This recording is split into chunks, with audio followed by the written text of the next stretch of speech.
오늘 같이 함께 살펴볼 하나님의 말씀은 마태복음 14장 22절부터 33절까지 있는 말씀입니다. 우리 찾으셨으면 한 목소리로 읽도록 하겠습니다. 즉시 예수님께서 자기 제자들을 강권하사 자기가 무리를 보내는 동안 배를 타고 자기보다 앞서 건너편으로 가게 하시고 무리를 보내신 뒤에 기도하러 따로 산에 올라가셨다가 저녁이 되매 거기 홀로 계시더라. 그러나 이제 배는 바다 한가운데 있었고 바람이 반대로 불므로 파도로 인하여 요동하더라. 밤 4경에 예수님께서 바다 위로 걸어서 그들에게 가시니 제자들이 그분께서 바다 위로 걸어오시는 것을 보고 불안해하여 이르기를 영이다 하고 무서운 소리를 지르거늘 예수님께서 즉시 그들에게 말씀하여 이르시되 안심하라 나니 두려워하지 말라 하시니라. 베드로가 그분께 응답하여 이르되 주여 만일 주시거든 물 위로 죽게 오라고 내게 명하소서 하니 그분께서 오라 하심에 베드로가 배에서 내려 예수님께로 가려고 물 위로 걸어가되 바람이 단한 것을 보고 두려워하다가 가라앉기 시작하며 소리질러 이르되 주여 나를 구원하소서 하니 예수님께서 즉시 손을 내미사 그를 붙잡으며 그에게 이르시되 믿음이 적은 자여 어찌하여 의심하였냐 하십니다. 그들이 배에 들어갈 때에 바람이 그치니 이에 배에 있던 자들이 와서 그분께 경배하며 이르되 진실로 주는 하나님의 아들이소이다 하더라. 아멘. 기도하겠습니다. 진실로 거룩하시고 두려우시며 공의로우시고 긍휼이 많으시며 사람이 풍성하신 하나님 아버지, 저희가 지난 한 주간의 삶을 마치고 이제 다시금 새 첫날을 받아 주 앞에 나왔습니다. 아버지여, 지난 한 주간의 삶들을 볼 때의 후회와 불순종과 그 모든 나태함으로 인해 점철된 삶이었음에도 불구하고 주님께서 인도하여 주셔서 여기까지 왔사오니 하나님 아버지, 이제 말씀 가운데 저희가 새롭게 되어 다시 한번 주께로 받은 이 새날과 한 주를 다시금 주 앞에 온전히 섬길 수 있도록 인도하여 주옵소서. 성령께서 저희와 함께하여 주셔서 부드러운 마음을 주시고 들을 길을 주시며 깨닫는 마음을 주셔서 오늘 받은 말씀을 통해서 저희가 온전히 주님을 섬길 수 있도록 인도하여 주시고 선포되는 말씀 가운데 저희가 아멘으로 주께 영광 돌릴 때마다 아버지께서 홀로 영광 받으시며 저희에게는 큰 은혜와 주님의 축복을 허락하여 주옵소서. 악한 영이 말씀의 씨앗을 빼앗아가지 못하도록 성령께서 지켜주시고 그 말씀의 씨앗이 겸손한 마음밭에 떨어져서 100배의 결실을 맺을 수 있도록 주께서 인도하여 주옵소서. 예수님의 이름으로 감사하며 기도하였습니다. 아멘.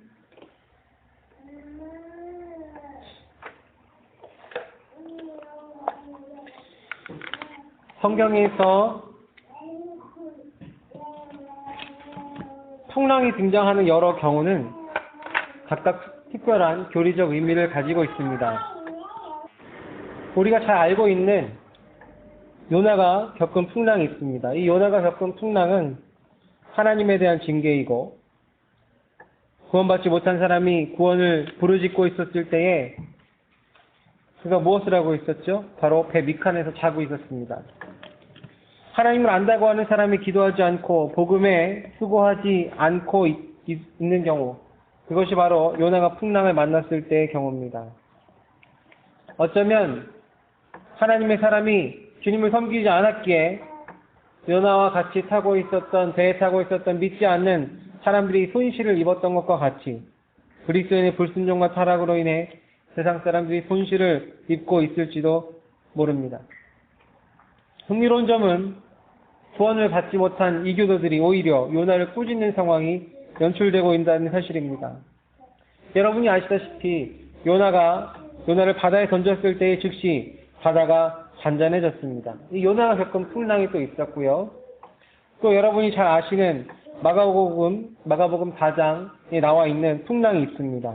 한번 찾아볼까요? 마가복음 4장에 있는 말씀. 제가 읽어드리도록 하겠습니다. 마가복음 4장 37절. 큰 폭풍이 일어나고 파도가 배 안에 들이쳐서 이제 배에 물이 가득하게 되었으되 그분께서는 배 뒤쪽에서 베개를 베고 주무시더라. 그들이 그분을 깨우며 그분께 이르되 선생님이여 우리가 죽는 것을 돌아보지 아니하시나이까 하매 그분께서 일어나 바람을 꾸짖으시며 바다에게 이르되 잠잠하라 고요하라 하신즉 바람이 그치고 매우 고요하게 되거늘 그분께서 그들에게 이르시되 너희가 어찌하여 이렇게 무서워하느냐 어찌하여 너희가 믿음이 없느냐 하시니 그들이 심히 두려워하며 서로 이르되 이분이 어떤 분이시기에 심지어 바람과 바다도 그분께 순종하더라 하더라. 이 마가복음 4장에 있는 폭풍에 관련된 기사는 오늘의 본문과는 좀 다릅니다. 이 구절은요 구원과 관련돼 있어요.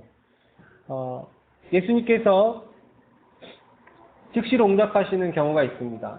오늘 본문은 좀 다르죠. 제자를 먼저 보내고 주님께서는 가지 않으셨어요. 그런데 마가복음 4장에 있었던 본문은 어떤 내용이냐면 제자들이 살려달라고 부르짖었을 때에 제자들이 말하기를 주께서 어찌 우리가 죽는 것을 돌아보지 아니하시니까 라고 부르짖었을 때 주님께서 일어나서 바로 바다를 꾸짖으시고 폭풍을 꾸짖으셔서 그 모든 것을 멈추게 하신 것을 볼 수 있습니다. 누가복음 15장에 그 탕자가 아버지께로 돌이켰을 때 아버지께서 그 탕자의 아버지가 그의 아버지가 그를 보고 불쌍히 여겨 달려가서 목을 껴안고 입을 맞추고 또 옷을 갈아입히고 반지를 끼우라고 씻기고 반지를 끼우라고 명령하는 것을 보는 것처럼 하나님께서 즉시 응답하시는 경우는요 죄인이 주께 돌아왔을 때에 구원 받고자 돌아왔을 때에 그때 하나님께서 즉시 응답하시는 것을 알 수 있습니다. 이사야서 57장에 사악한 자에게는 평강이 없다라고 기록된 것과 같이 구원받은 자는 그 즉시로 하나님의 평강이 임합니다. 그런데 요나의 경우와 또 마가복음 4장에 있는 그 폭풍에 있는 경우 여러 가지 경우가 있었는데 오늘의 본문의 경우는 좀 달라요. 바로 믿음의 성장에 관한 경우입니다. 하나님께서 회개하는 경우 또한 죄인에 관련된 경우는 하나님께서 즉시로 반응하시지만 이미 구원받은 사람이 믿음의 성장을 한 것에 대해서 그러한 상황에 대해서는 하나님께서는 즉시로 서두르시는 법이 없습니다.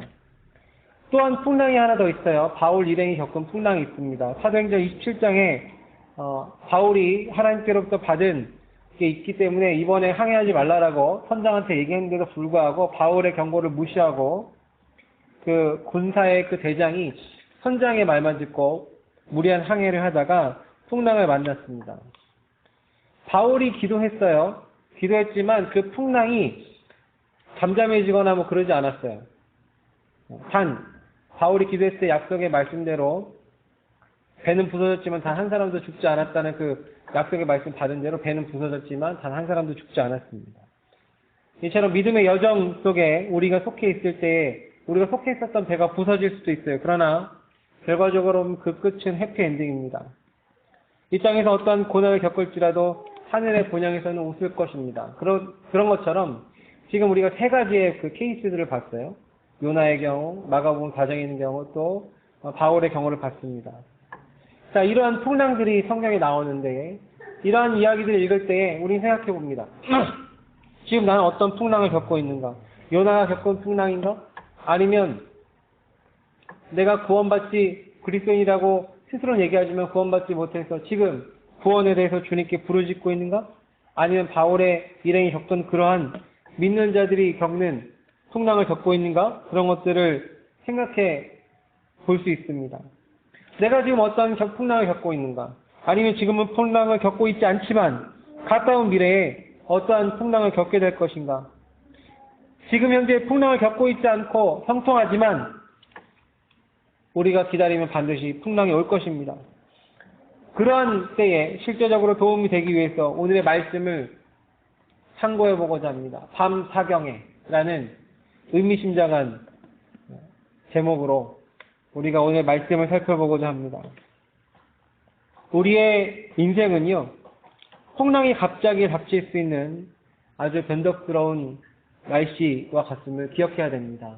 오늘 갈릴리 호수죠. 갈릴리 호수인데 너무 넓기 때문에 바다라고 사람들이 불러요. 근데 이 갈릴리호수의 특징은요, 날씨가 변화무쌍합니다. 내륙에 있기 때문에, 내륙의 분지 안에 있는 그 호수, 엄청나게 큰 호수이기 때문에 호수의 이편과 호수의 저편이 날씨가 다를 정도로 그렇게 변화무쌍한 날씨를 갖고 있습니다. 오늘의 이 풍랑, 오늘 본문의 풍랑은요, 언제 일어났냐면 오병이어의 기적이 일어난 직후에 일어났습니다. 바로 놀라운 축복을 경험한 직후에 일어난 풍랑입니다. 여기서 우리가 알 수 있는 것은 바로 이것이 인생이라는 사실입니다. 전도서 7장 14절에 기록하기를 형통한 날에는 기뻐하되 역경을 당하는 날에는 깊이 생각하라. 하나님께서 또한 이것과 저것을 마주보게 두신 것은 사람이 자기 뒤에 일어날 일을 찾지 못하게 하려 하심이로다. 기록되어 있습니다. 모든 일이 잘 풀리거나 자신은 별 문제가 없다고 생각하는 사람은 우쭐대지 말아야 할 것입니다. 반면에 현재 고난 가운데 있는 자는 또한 절망하지 말아야 될 것입니다. 역경당하는 날에는 뒤에 기쁨이 오고 기쁨이 당한 뒤에는 역경을 당하는 일이 있을 수 있기 때문에 그렇습니다. 이처럼 인생의 바다에는 풍랑이 끊이지 않아요. 경제적인 풍랑, 인간관계의 풍랑, 불치병의 풍랑, 한순간에 건강이 꺾이는 풍랑, 자녀의 문제에 대한 풍랑, 가난과 궁핍의 풍랑, 고난과 핍박의 풍랑, 사별의 풍랑이 있습니다. 문제는요, 그런데 이 풍랑이 전혀 예고 없이 찾아온다는 점입니다. 그렇기 때문에 주님께서는 오늘 본문의 말씀을 통해서 영적으로 묵상하여 깊이 준비하라고 말씀하시는 것입니다. 우리가 신학의 영역에 있어서 신정론이라는 개념이 있습니다.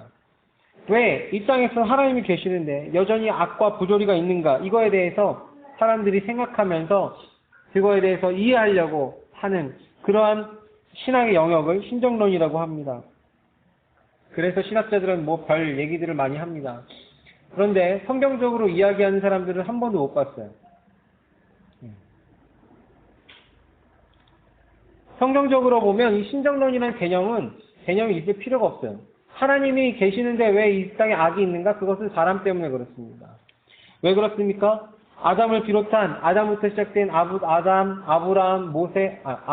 노아, 아브라함, 모세, 다윗, 인간 왕들, 하나님께서 지정하신 인간 왕들이 마귀에게 그들의 통치권을 빼앗기 때문에 주님께서 허락하시는 뜻 안에서 모든 악의 세력의 활동이 가능한 것입니다. 그러니까 하나님이 계시는데 왜 이런 부조리한 세상이 있는가? 그런 건 질문 자체가 성립이 되지 않아요. 신정론에 관련된 신학책을 이거보다 더 두꺼운 몇백 페이지 책으로 막 장황하게 논리를 풀어낸 그런 신학책이 엄청 많이 있어요. 그런데 성경적으로 얘기한 책들은 별로 없습니다. 거의 없어요. 마귀가 뭐라고 했습니까? 마귀가 그분께 이르되 예수님을 시험했을 때에 이 모든 권능과 그 왕국들의 영광을 내게 주리라. 그것이 내게 넘겨졌으므로 누구든지 내가 원하는 자에게 그것을 주리라. 이렇게 얘기했어요. 인간 왕들이 실패했기 때문에 하나님이 계신데도 불구하고 하나님께서 마귀에게 그것을 권한을 주셨어요. 이 땅에서. 그래서 고린도 4장에 마귀의 다른 명칭이 뭐가 있습니까? 이 세상의 신이라고 얘기했습니다. 그런데 그럼에도 불구하고 하나님께서는 공의로우시고 우리가 배운 대로 공평하고 정의로우신 분이기 때문에 또 신실한 통치자이시기 때문에 이미 세운 물리 법칙에 좀처럼 개입하지 않아요. 그리고 이 악한 현 세상에서 마귀가 지배할 때에 하나님께서 좀처럼 개입하지 않으십니다. 그런데 우리가 앞서서 통치권이 마귀에게 넘겨졌다는 것과 하나님께서 자신이 세운 창조의 법칙을 어기지 않는다는 이 두 가지 사실을 잘 모순으로 보이지만 이해하면 우리가 지금의 이 악이 관영하는 세상에 대해서도 잘 이해할 수 있습니다. 그럼에도 불구하고 하나님께서는요, 이러한 상황에도 특별히 구원받은 그리스도인들에게만은 예수 그리스도를 신뢰함으로 믿음을 통해 그 문제들에 대해 대비하고 그리고 제어할 수 있는 권능을 우리에게 주셨습니다. 주님께서 말씀하셨죠. 내가 세상을 이겼노라고 말씀하십니다. 하나님의 방법은요, 이 악한 현 세상에서 구별하면서 주님과 동행하면서 발에 발 앞을 말씀의 등불로 비춰가면서 조심스럽게 한 걸음 한 걸음 더듬어서 가는 것을 원하십니다. 오늘 말씀과 잠깐 별도 얘기지만 이러한 맥락으로 봤을 때에 그리스도인들이 모여서 기독교인들이 모여서 뭐 세상을 바꿉시다. 우리를 인해 세상을 바꿉시다. 뭐 세상이 우리로 인해 변화될 것입니다. 이런 구호를 외치면서 어떤 활동과 모임을 하는 것이 성경적이지 않다라는 것입니다. 자, 그렇기 때문에 주님께서는 그러한 방식으로 우리 자녀들을 돌보시기를 원하기 때문에 하나님께서는 우리에게 풍랑에 대해서, 고난에 대해서, 역경에 대해서 면제를 했다고 말씀하시지 않고 오히려 풍랑을 맞더라도 믿음을 통해서 뚫고 가라고 우리에게 명령하십니다. 야고보서 1장 2절부터 3절에 기록하기를 내 형제들아 너희가 여러 가지 시험에 빠질 때 그것을 다 기쁨으로 여기라. 너희의 믿음의 단련이 인내를 이루는 줄 너희가 아느니라 라고 기록했고, 베드로전서 4장 12절 13절 사랑하는 자들아 너희를 단련하려고 오는 불같은 시련에 관하여는 마치 이상한 일이 너희에게 일어난 것 같이 이상히 여기지 말고 오히려 너희가 그리스도의 고난에 참여하는 자가 되었으므로 기뻐하라. 이것은 그분의 영광이 드러날 때 너희가 넘치는 기쁨으로 또한 즐거워하게 하려 함이라라고 기록되어 있습니다. 우리는 평범한 시련과 또는 불같은 극심한 시련 모두 겪을 수 있습니다. 그러나 그것은 하나님께서 성도들의 성장을 위해서 원하시는 바이고 또 그것을 통해서 하나님께서 성도를 도우시고 자신의 능력을 펼쳐내 보이심으로써 영광을 얻기를 원하시기 때문에 우리에게서 허락하신다는 것을 기억해야 될 것입니다. 사랑하는 성도 여러분, 그러므로 우리가 이러한 상황에서 어떠한 어려움을 당하더라도 하나님께서 우리에게 준 원칙, 풍랑을 뚫고 가라는 그 원칙을 반드시 기억하고 승리한 여러분 되시길 주님으로 부탁드립니다. 두 번째, 오늘 본문에서 읽다 보면 여러 가지 질문들이 마구마구 솟아납니다. 우리 본문을 보면서 한번 확인을 좀 해보도록 하겠습니다. 자, 제자들이 오늘 풍랑에 빠지게 된 원인이 있었어요. 제자들이 풍랑에 빠지게 된 원인이 있는데 이 풍랑에 빠지게 된 원인이 누구죠? 따지고 보면 바로 예수 그리스도십니다. 22절에 보니까 예수님께서 자기 제자들을 강권하사 자기가 무리를 보내는 동안에 배를 타고 자기보다 앞서 건너편으로 가게 하셨다라고 기록되어 있습니다. 예수님께서는 하나님이셨어요. 하나님이신 그분께서 앞으로 어떤 일이 벌어질 것이라는 것을 모르실 리가 없다는 거죠. 잘 생각하셔야 됩니다. 주님은 하나님이시기 때문에 물을 포도주로 만들 수 있어요. 없던 풍랑도 생기게 할 수 있어요. 그런데 보통은 하나님께서는 자신의 그 자연 법칙에 개입 안 하시죠. 그렇죠? 아마도 그러니까 우리가 이해할 수 있는 것은 이제 앞으로 그 밤에 풍랑이 거기에 일어날 건 알고 계셨던 것 같아요. 그렇죠? 그러니까 그럼에도 불구하고 제자들을 먼저 보냈습니다. 자, 제자들이 예수님 말씀에 순종했어요. 순종해서 배를 탔는데 왜 풍랑을 만났습니까? 왜 예수 그리스도의 말씀에 순종했는데 어려움을 겪게 됐나요? 이런 질문은 오늘날 구원받은 성도들이 자주 하게 됩니다. 성경적인 대답은요, 뭘까요? 바로 예수님께서 그러길 원하셨기 때문에 그렇습니다. 예수님께서 순종했는데도 불구하고 고난을 당하기 원하셨기 때문에 그렇게 된 겁니다. 예수님께서 말씀에 순종했는데도 성도가 여전히 또 다른 어려움에 직면하기를 원하셨기 때문에 그렇습니다. 예수님께서 원하셨기 때문에 우리가 고통당하는 겁니다. 하나님께서 허락하시고 원하셨기 때문에 우리가 환난과 역경을 당하는 것입니다. 자, 또 질문이 생기죠. 그러면 예수님은 왜 빨리 제자들을 구하러 오지 않으셨을까? 답은요? 역시 그러길 원하셨기 때문에 그렇습니다. 본문을 유추해보건대 제자들은요, 저녁 때부터 밤 4경까지 고난을 당했어요. 짧게 잡으면 9시간, 길게 잡으면 12시간 동안 파도와 사투를 벌였습니다. 더욱 이상한 것은 예수 그리스도께서 그들의 고난을 지켜만 보시고 그들을 지나쳐 가려고 했다는 점이에요.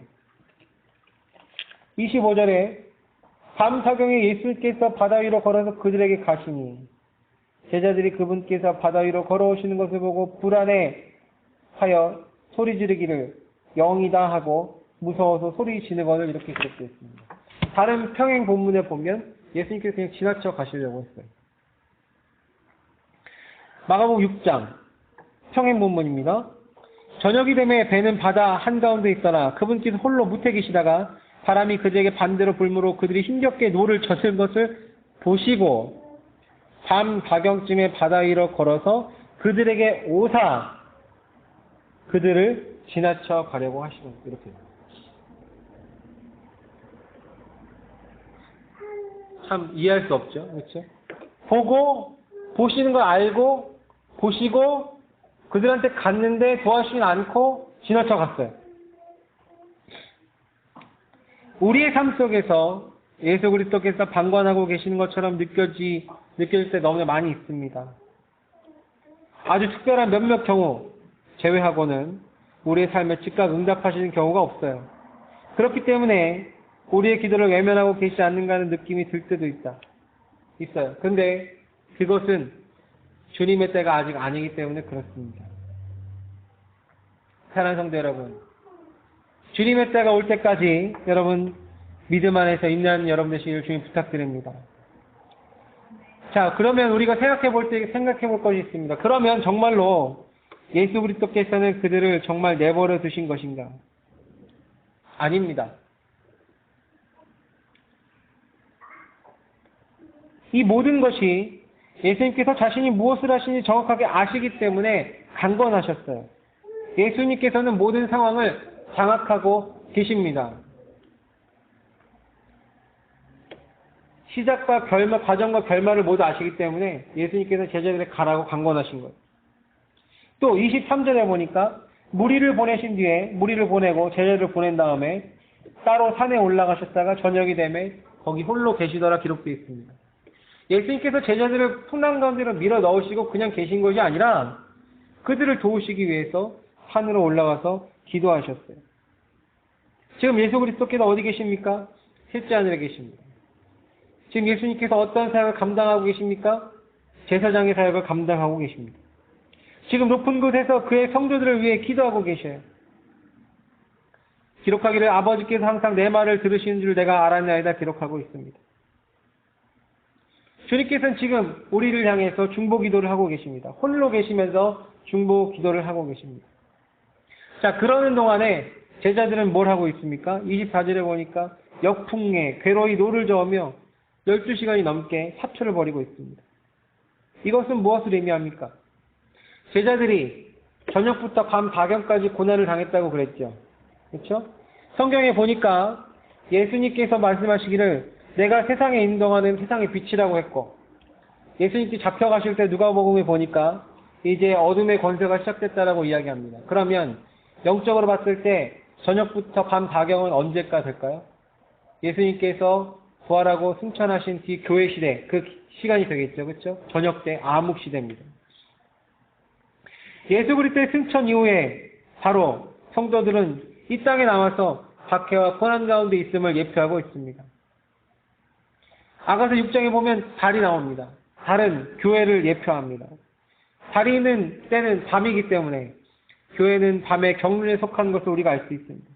바로 이 제자들의 모습은 2000년 이상 세상의 역풍에 고난을 당하는 교회를 의미하는 것을 볼 수 있습니다. 어떠한 방해가 있을까요? 세상의 방해가 있어요. 세상의 방해. 전도서 11장 4절에 보면 바람을 살피는 자는 씨를 뿌리지 못할 것이요 구름들을 주목하는 자는 거두지 못하리로다. 바람이 뭘까요? 그리스도인들을 열중시켜서 말씀의 씨를 뿌리지 못하게 하는 마귀들의 계략들이 있겠죠. 그리고 구름들을 주목하는 자는 거두지 못하리로다. 일조량이 적으면 구름이 가려서 햇빛이 적으면 열매가 잘 여뭅니까? 아니죠. 그렇죠? 불투명한 미래, 앞이 한치 앞이 보이지 않는 불투명한 미래, 이런 것들이 세상의 방해로서 성도들을 힘들게 하고 있습니다. 또 종교계의 방해가 있어요. 에베소 4장 14절에 기록하기를 그 목적은 우리가 이제로부터 더 이상 어린아이가 되지 아니하여 사람들의 속임수와 몰래 숨어서 속이려 하는 자들이 사용하는 간교한 술수로 말미암아 온갖 교리의 바람에 이리저리 흔들려 밀려다니지 아니하려 함이라. 교리의 바람이 있어요. 종교계도 예수님을 믿는다고 하는 사람들이 모인 이 종교계도 교리적으로 이단과 사이비가 판을 치기 때문에 그것이 말씀대로 믿는 성도들에게 어려움을 겪고 고난을 겪을 수가 있습니다. 이러한 어려움을 우리가 여전히 겪고 있습니다. 세상에서 얻는 어려움, 그리고 신앙생활에서 있는 어려움, 여러 가지 어려움이 있습니다. 그런데 주님께서는 그러한 가운데서, 폭풍 가운데에서 직접 우리에게로 찾아오셨습니다.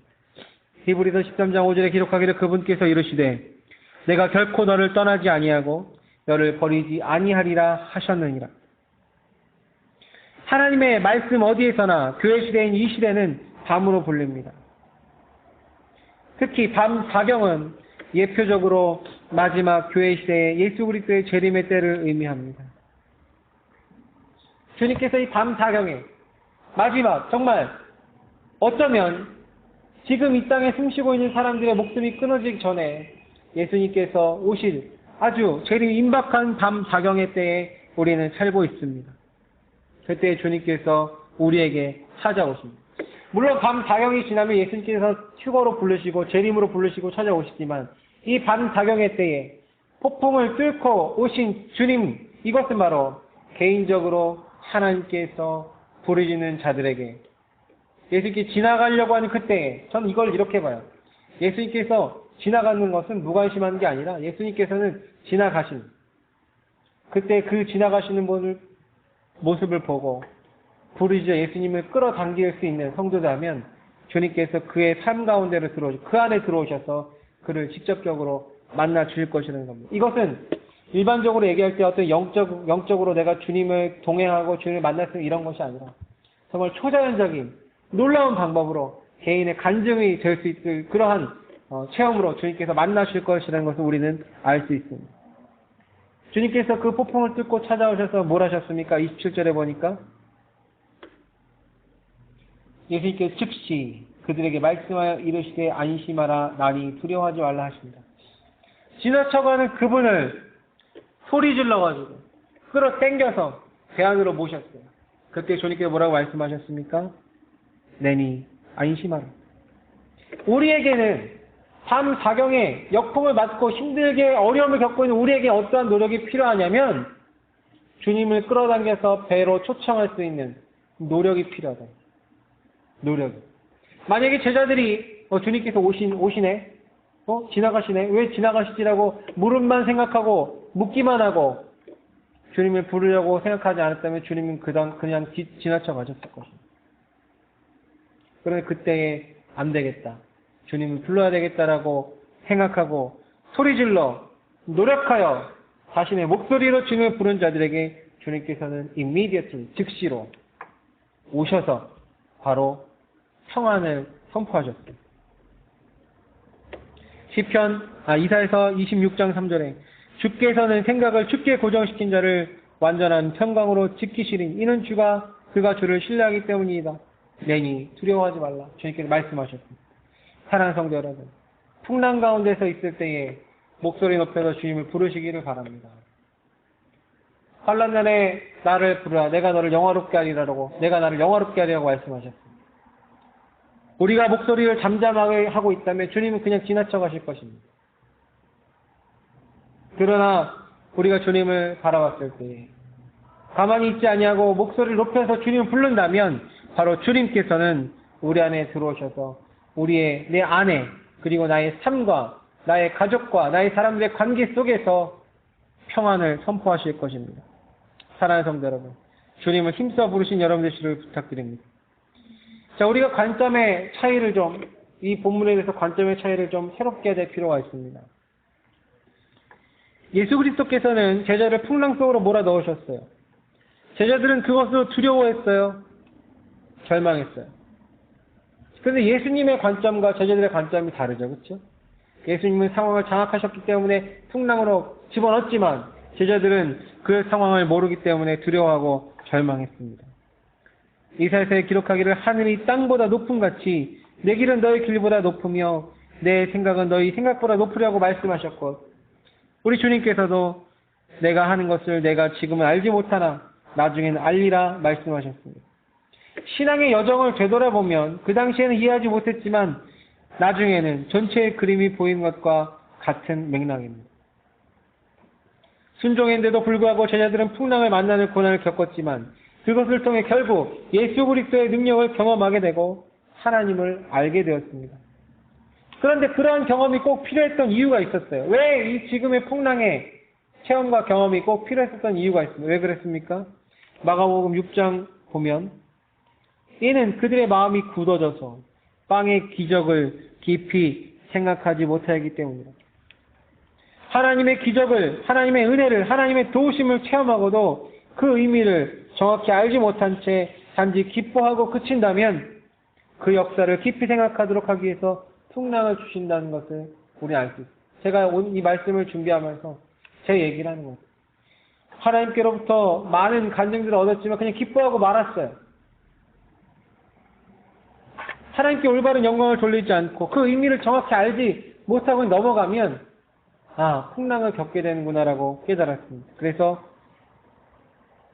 시간을 따로 내어 구별해서 지금까지 온 신앙의 여정들을 다시 한번 생각하면서 그 믿음, 마음에 굳은 것들을 풀고 부드럽게 하여서 빵의 기적을 생각하지 못했던 제자들과 같이 되는 것이 아니라 주님께서 주시는 기적을 주님께서 이루어주신, 베풀어주신 은혜를 경험하면서 다시 한번 앞으로 일들을 계획해야 되겠다라고 생각을 했습니다.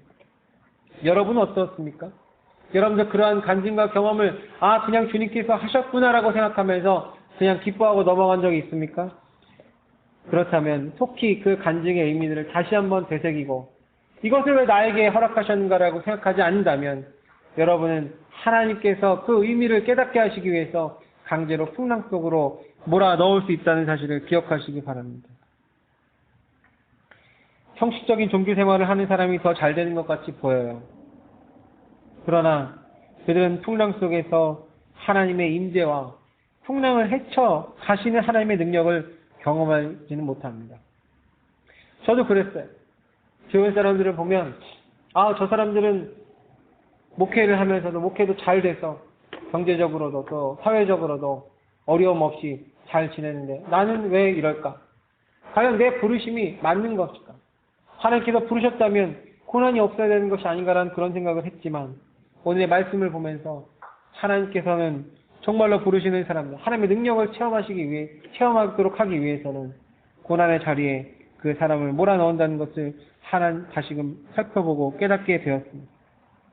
이것은 마치 가나의 혼인잔치에서 주님의 권능으로 만들어진 새로운 포도주의 출처를 잔치를 주관하는 사람들은 몰랐지만 물던 종은 알고 있었던 것과 같습니다. 잔치를 온 사람들은 그냥 즐기기만 하면 되죠. 그렇죠? 그런데 그 잔치를 주관하고 집행하고 운영하는 사람들은 지금 일이 망가지게 생겼기 때문에 얼마나 불안하고 초조하고 두렵습니까? 그렇죠? 그러한 상황에 직면한 종들만이 예수 그리스도께서 물을 포도주로 바꾸는 기적을 경험하게 됐다는 것. 그것을 볼 때 풍랑 가운데 있는 것이 하나님 외면하시고 버리는 것이 아니라 자신의 정말 권능을 깨닫고 경험할 수 있도록 예비해 놓으셨다는 것을 여러분 기억하시고 힘을 내시기를 바랍니다. 예수 그리스도를 믿는다고 하면서 내가 말씀대로 믿는 성경 신자라고 하면서 한 번도 하나님의 능력을 경험해 본 적이 없다면 아마 이건 하나님이 도와주셨을 거야라고 하는 추측 말고 정말 하나님의 능력을 경험해 본 적이 없다면 또한 지금까지 특별히 풍랑을 겪은 경험이 없다면 여기에서 자신이 죄지어서 겪은 그 징벌 말고요. 하나님께서 영적 성장을 위해서 주시는 풍랑을 경험해 본 적이 없다면 자신이 구원을 받았는지 믿음의 진정성이 있는지 진지하게 고민해야 될 것이 아닙니다. 고민해야 될 것입니다. 사랑하는 성도 여러분, 주님께서 모든 상황을 통제하고 계시다는 것을 여러분 믿으시고 풍랑을 헤쳐가는 여러분 되시길 주님 부탁드립니다. 자, 이 밤 사경의 영적인 의미를 조금 더 생각해 보려고 합니다. 우리는 생각할 수 있습니다. 왜 좀 더 빨리 구해주지 않았을까? 왜 좀 더 빨리 주님께서 그들을 구해주지 않았을까라고 왜 생각해 봅니다. 그런데 제자들의 경력을 보면 알 수 있습니다. 제자들은 뭐 하는 사람들이죠? 어부였어요. 전직 어부였습니다. 제자들의 직업이 어부였기 때문에 아마 그들은 바람이 대차게 불기 시작하고 비가 와도 별로 신경 쓰지 않았을 거예요. 왜요? 그런 일들이 너무나 많았기 때문에 그렇습니다. 그러나 시간이 지남에 따라서 풍랑이 거세지자 그들도 조치를 시작하게 됐어요. 이거 심상치 않네. 그러면서 뭐 노드 저어보고 모두 돛도 풀었다가 접었다 해보고 뭐 자기들이 알고 있는 지식으로 이러한 저런 것들을 해보려고 했습니다. 그런데 몇 시간이 흐른 뒤에 풍랑이 더욱 거세졌을 때에 그들의 모든 경험과 노력들이 아무 소용이 없다는 것을 깨닫게 되었을 것입니다. 그저 배에 자신의 몸을 묶는 것 외에는 아무것도 할 수 없었다는 것을 깨닫게 되었을 것입니다. 밤사경이 언제입니까? 바로 자신의 경험과 인생의 경험과 지금까지 쌓아왔던 모든 사회적인 업적과 재물과 그 모든 것들이 자신의 문제와 자신의 고통과 고난에 아무런 유익이 되지 않는 절체절명의 순간, 바로 그 순간이 밤사경의 영적인 의미라는 것입니다. 영적인 밤사경은 어떻습니까? 자신의 기술, 자신의 지식, 자신의 취향, 스타일, 경험 등을 버리지 않고 그것에 의지하고 집착하는 것으로 내게 주어진 어려운 환경을 이겨낼 수 없음을 깨닫는 순간입니다. 그러한 절박한 마음으로 주님께 눈을 돌려 나를 지나쳐 가시는 것처럼 보이는 주님을 돌이켜 세웠을 때, 마치 예수님 자기 딸을 살리기 위해서 예수님께 소리 지르면서 개라는 그러한 모욕과 비난을 받았음에도 불구하고 소리 지르기를 멈추지 않았던 것. 또 눈먼 자들이 눈먼 소경 2명이 주님을 불러 눈을 열기를 원한 갈망으로 소리를 질러 주변 사람들의 타박에도 아랑곳하지 않고 목도를 옆에 주님을 불러서 돌이켜 세웠을 때에 창조주께서 멈추시고 돌이키셔서 그의 삶 가운데 그의 삶의 문제들을 해결하셨던 것과 같이 그런 절박한 마음이 있었을 때만이 주님께서 반드시 우리에게 오실 것이라는 것을 여러분 기억하셔야 됩니다. 그러기 위해서는 조금 더 인내하고 주님께서 지나쳐가는 그 순간을 잡기 위해서 영적인 눈을 크게 뜨고 기다려야 될 줄로 믿습니다. 주님께서는 밤사경을 기다리십니다. 여러분의 각자의 인생의 경험에 맞추어서 밤사경의 때가 언제가 끝날지 알 수 없지만 주님은 각자의 밤사경의 때에 기다리십니다. 영적인 밤사경은 지금 이 순간에도 올 수 있어요.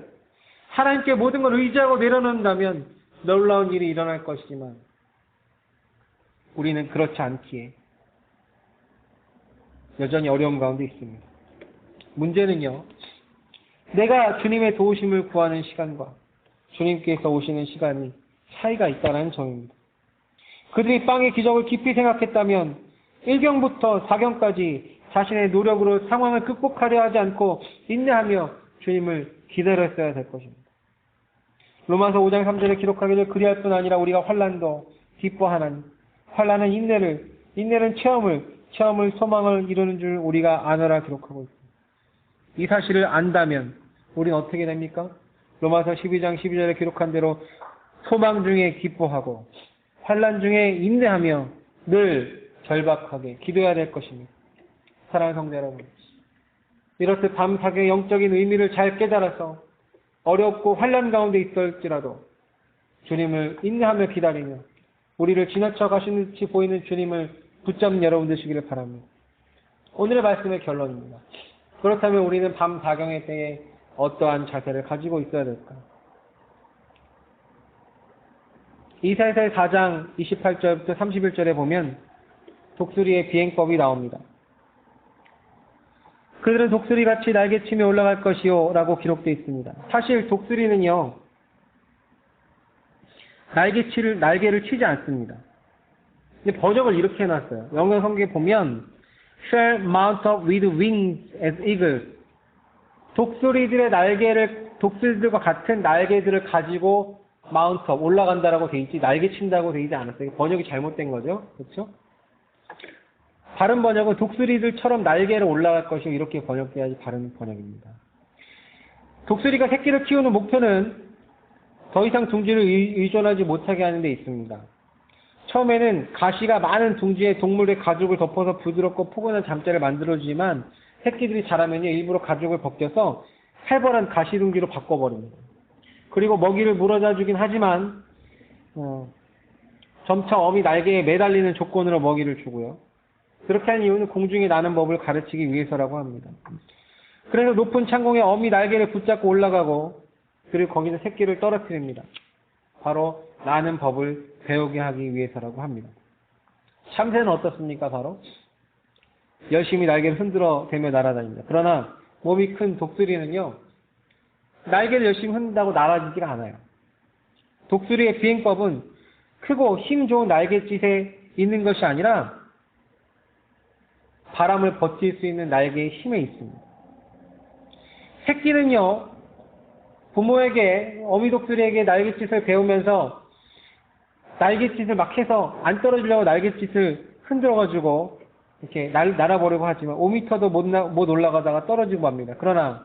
그래서 어미 독수리는 땅 아래로 떨어진 새끼를 낚아챈 후에 다시 올라가기 반복합니다. 뭘 가르쳐 주려고 하냐면 바로 바람의 힘으로 상승기류를 받고 나는 법을 배울 때까지 그것을 과정을 반복합니다. 언제 상승기류가 언제 생겨요? 태양이 떠서 지표가 가열돼서 그때 공기가 올라갈 때 생깁니다. 바로 영적으로 볼 때 의의 태양이신 예수 그리스도께서 나타나셔야 영적인 상승기를 탈 수 있습니다. 스스로 무엇인가를 이루어보려고 노력한 사람은 지칠 수밖에 없어요. 경배를 통해서 영적인 상승기를 만나고 개인의 말씀과 개인의 기도의 시간을 통해서 예수 그리스도를 만나서 영적인 상승기를 만날 때 우리는 독수리처럼 비상할 수 있습니다. 독수리가 날개치며 올라가는 것 같이 우리 올라가게 하여 주옵소서라 아무리 외친다 할지라도 올라갈 수 없습니다. 그래서 바른 성경이 중요해요. 독수리의 날개를 갖고 있어야 됩니다. 독수리의 날개는 뭐예요? 맞바람에 꺾이지 않은 날개입니다. 인내할 수 있는 날개입니다. 강인한 날개입니다. 영적인 상승기를 만나려고 하면 반드시 밤 사경을 경험해야 됩니다. 우리를 그 풍랑 속으로 보내시는 분은 주님이시지만 풍랑 가운데 있을 때 우리를 위해 중보하시는 분 역시 주님이시기 때문에 그렇습니다. 독수리는 항상 바람을 탑니다. 폭풍이 불 때 닭은 고개를 숙이고 피할 곳을 찾아요. 그러나 결코 독수리는 숨지 않습니다. 오히려 폭풍이 불면 바람이 정면으로 오면 바람과 정면으로 맞서서 큰 날개를 90도로 펼칩니다. 그러면 그 바람의 저항 때문에 수직으로 올라가게 되고 아예 구름 위로 올라가 버려서 폭풍을 뛰어넘어 버립니다. 거기에는 폭풍이 없는 고요한 더 좋은 하늘이 있기에 그것으로 독수리의 폭풍에 대해 독수리는 폭풍을 그것으로 이겨냅니다. 하나님께서 우리가 이 땅에 살면서 참새나 닭처럼 살지 말고 독수리처럼 살기를 원하십니다. 주님께서는 가장 좋은 시기에 찾아오실 것이에요. 주님의 시기에 가장 좋을 때 찾아오실 것입니다. 그 풍랑 가운데 세상 어디에서도 배울 수 없는 놀라운 진리를 우리는 배우게 될 것입니다. 또 폭풍우를 통과해서 우리 안전하게 건너편으로 인도하실 것이고 그때 그 거대한 풍랑이 왜 일어나는지 전체의 그림을 하나의 작품으로 보여주실 것입니다. 그러기에 이 땅에서 우리는 순종하고 주님을 의지해야 될 줄로 믿습니다. 사랑하는 성도 여러분, 오늘의 설교는 저한테 하는 설교인데 앞으로 풍랑이 올지라도 주님의 때를 기다리며 주님을 바라보기 위해 여러분 힘써서 상승기를 준비한 여러분 되시길 주님 부탁드립니다. 독수리가 크고 튼튼한 날개를 갖고 있어 역풍에 정면으로 부딪혀도 그 날개가 꺾이지 않는 것처럼 성도들에게는 인내가 필요하고 그 인내 가운데 반드시 주님께서 우리를 만나실 것이라는 사실을 믿고 여러분 담대하게 나아가시기를 주님의 이름으로 부탁드립니다. 기도하겠습니다.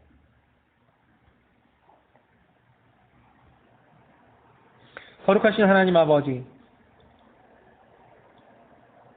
풍랑 가운데서 주님을 부르며 그리고 주님이 오시기까지 우리가 인내로 기다릴 수 있도록 인도하여 주옵소서.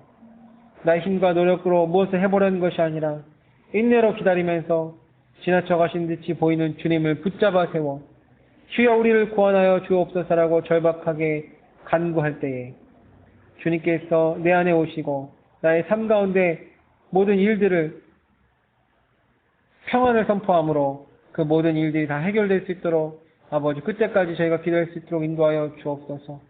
성령님께서 저희를 도우셔서 저희가 늘 절박하게 기도하고 소망 중에 기뻐하여 환난 중에 인내할 수 있도록 주께서 인도하여 주옵소서. 그래서 저희가 온전히 주님을 바라며 그것으로 큰 간증을 소유하는 저희가 될 수 있도록 인도하여 주옵소서. 예수님의 이름으로 감사하며 기도하였습니다. 아멘.